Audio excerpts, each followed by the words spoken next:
আত্তাহিয়াতু এর পিছনে এত সুন্দর একটি গল্প তা জানা ছিল না। আমার বিশ্বাস সবার ভালো লাগবে এবং পড়ার মনোযোগও বাড়বে ইনশাল্লাহ। আত্তাহিয়াতু আসলে অনেক গুরুত্বপূর্ণ একটি দোয়া। এই দোয়াটার পিছনের গল্পটা জানার পর সত্যি আমার হৃদয়টা অনেক কোমল হয়ে গেছে। আত্তাহিয়াতু আসলে আল্লাহর সাথে আমাদের মহানবী সাল্লাল্লাহু আলাইহি ওয়াসাল্লাম কথোপকথন একটা অংশ, যা আমাদের মহানবী সাল্লাল্লাহু আলাইহি ওয়াসাল্লাম ইসরাইল মিরাজ যাত্রার সময় হয়েছে মহান আল্লাহর সাথে। মহানবী সাল্লাল্লাহু আলাইহি ওয়াসাল্লাম যখন আল্লাহর সাথে কথোপকথন শুরু করে তখন আল্লাহকে আসসালামু আলাইকুম বলেননি, তাহলে কি বলেছিল?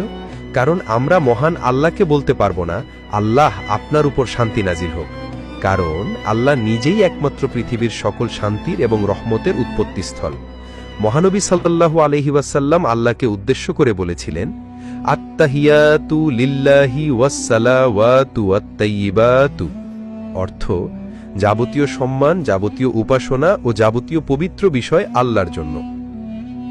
উত্তরে মহান আল্লাহ বলেন, আসসালামু আলাইকা আইয়ুহান নাবিয়্যু ওয়া রাহমাতুল্লাহি ওয়া বারাকাতুহু, অর্থ হে নবী, আপনার উপরে শান্তি বর্ষিত হোক এবং আল্লাহর অনুগ্রহ ও সমৃদ্ধিসমূহ নাজিল হোক। এতে মহানবী সাল্লাল্লাহু আলাইহি ওয়াসাল্লাম বলেন, আসসালামু আলাইনা ওয়া আলা ইবাদিল্লাহি সলিহিন, অর্থ আল্লাহর সমৃদ্ধি শান্তি বর্ষিত হোক আমাদের উপরে এবং আল্লাহর সৎকর্মশীল বান্দাগণের উপরে।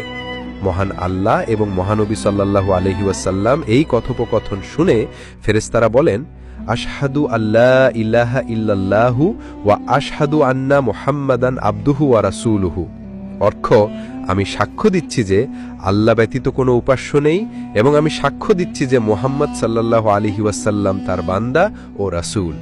সুবহানাল্লাহ। এখন আমি এবং আপনি আত্তাহিয়াতুর গুরুত্ব এবং পিছনের ইতিহাস জানতে পারলাম। এবার একটু চিন্তা করুন তো, এই লেখাটি যদি আপনার মাধ্যমে অন্যান্য মানুষেরাও জানে তাহলে তারাও এই দোয়ার গুরুত্ব বুঝতে পারবে।